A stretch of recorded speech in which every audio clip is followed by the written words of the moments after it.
వీక్షకులందరికీ నమస్కారం. ఆంధ్రప్రదేశ్ ముఖ్యమంత్రి చంద్రబాబు నాయుడికి ఒక ప్రతిష్టాత్మక అవార్డు వరించింది. అది ఈరోజు అందుకోబోతున్నారు. భారతదేశంలో అన్ని రాష్ట్రాలు ఈ అవార్డు కోసం ప్రతి సంవత్సరం పోటీ పడుతూ ఉంటాయి. దేశంలోనే ప్రముఖ ఫైనాన్షియల్ దినపత్రిక economic times business reformer of the year అవార్డుని ముఖ్యమంత్రి చంద్రబాబు నాయుడికి ప్రకటించారు.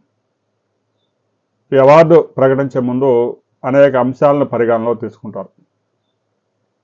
దేశం మొత్తం మీద ఏ రాష్ట్రంలో వ్యాపారం కానీ పరిశ్రమలు కానీ ప్రారంభించడానికి అతి తక్కువ అడ్డంకులు ఉన్నాయి, అతి ఎక్కువ రాయితీలు వస్తూ ఉన్నాయి, ప్రభుత్వం నుంచి పెద్ద ఎత్తున సహకారం ఏ రాష్ట్రంలో అంతా ఉంది, భూమి ఏ రాష్ట్రంలో అందుబాటులో ఉంచుతూ ఉన్నారు, 24/7 అసలు విద్యుత్ కోతలు లేకుండా ఏ రాష్ట్రం అందుబాటులో ఉంది, ఇక మౌలిక సదుపాయాలు మంచి రోడ్ నెట్వర్క్ ఏ రాష్ట్రంలో బాగుంది, ఎగుమతులు చేసుకోవడానికి ఓవర్ రేవులు ఉన్నాయా, అంతర్జాతీయ విమానాశ్రయాలు ఉన్నాయా, వాటి కనెక్టివిటీ ఉందా లేదా, ముఖ్యంగా ప్రభుత్వ పనితీరు, అధికారుల పనితీరు, ఏదైనా ఒక పెట్టుబడి పెట్టడానికి వస్తే ఆ పెట్టుబడి పెట్టడానికి వచ్చిన వారికి ఏం కావాలి, మీకు పెట్టుబడులు విద్యుత్ సదుపాయం కావాలంటే 5 రోజుల్లోనే ఏర్పాటు చేస్తాం, రోడ్ నెట్వర్క్ ఇస్తాం, భూమి అందుబాటులో ఉంది, విమానాశ్రయాలు సమీపంలో ఉన్నాయి. ఈ విధంగా వారు కావాల్సిన సదుపాయాలను ఏర్పాటు చేయడంతో పాటు కేంద్రం నుంచి కూడా కొన్ని అనుమతులు అవసరమవుతాయి. కాబట్టి ఆ అనుమతులు కూడా రాష్ట్ర ప్రభుత్వం దగ్గరుండి అన్ని చేసే కార్యక్రమం చేస్తామని. అందువల్ల పెద్ద ఎత్తున పెట్టుబడులు గడిచిన 2 సంవత్సరాల్లోనే 20 లక్షల కోట్ల రూపాయల పెట్టుబడులు ఆంధ్రప్రదేశ్కి వచ్చాయి.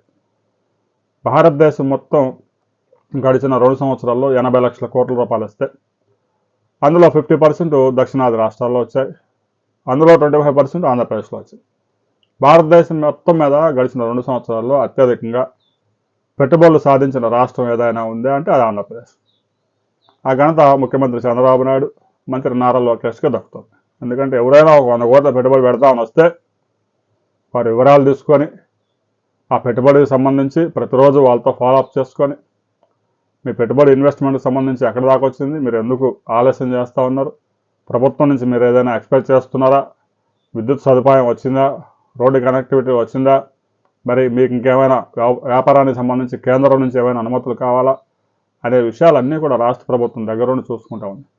అందుకే అనకాపల్లి సమీపంలో ఆర్సెలర్ మిట్టల్ దాదాపు 1,50,000 కోట్ల రూపాయలు ఇన్వెస్ట్మెంట్ చేస్తూ ఉంది.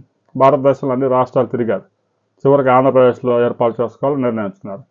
ఆ కంపెనీకి కావాల్సిన పర్యావరణ అనుమతులు కూడా రాష్ట్ర ప్రభుత్వమే ఢిల్లీలో మకాం వేసి ముఖ్యమంత్రి, మంత్రి నారా లోకేష్ వారంతా కేంద్ర మంత్రులతో మాట్లాడి అతి పెద్ద పెట్టుబడి, ఆ పెట్టుబడికి సంబంధించి అన్ని అనుమతులు ఇప్పించారు. అలా పెట్టుబడి పెట్టడానికి వచ్చిన వారికి ఉన్న హడ్డిల్స్ అన్ని తొలగించడంతో పాటు వాళ్ళు పెట్టిన ఇన్వెస్ట్మెంట్ 2 సంవత్సరాల్లోనే ప్రొడక్షన్లోకి వచ్చే విధంగా రాష్ట్ర ప్రభుత్వం ఏర్పాట్లు చేస్తాం. దీనికి సంబంధించి ఎకనామిక్స్ టైమ్స్ జరిపిన సర్వేలో ఆంధ్రప్రదేశ్లో పెట్టుబడులకు అనుకూలమైన వాతావరణం ఉంది. దీనికి ప్రధాన కారణం ముఖ్యమంత్రి చంద్రబాబు నాయుడు కాబట్టి business reformer of the year award ఆయనకు అందించబోతా ఉన్నారు. ఈరోజు ముంబైలో ఆయన ఈ అవార్డు అందుకోబోతా ఉన్నారు. ఇలాంటి అవార్డు రాష్ట్రానికి రావడం పెట్టుబడులు మరింత పెరగడానికి దోహదపడుతుంది అనడంలో ఎలాంటి అతిశయోక్తి లేదు. దీనికి సంబంధించి ప్రతి ఒక్కరూ మీ అభిప్రాయాలు కామెంట్ చేయండి.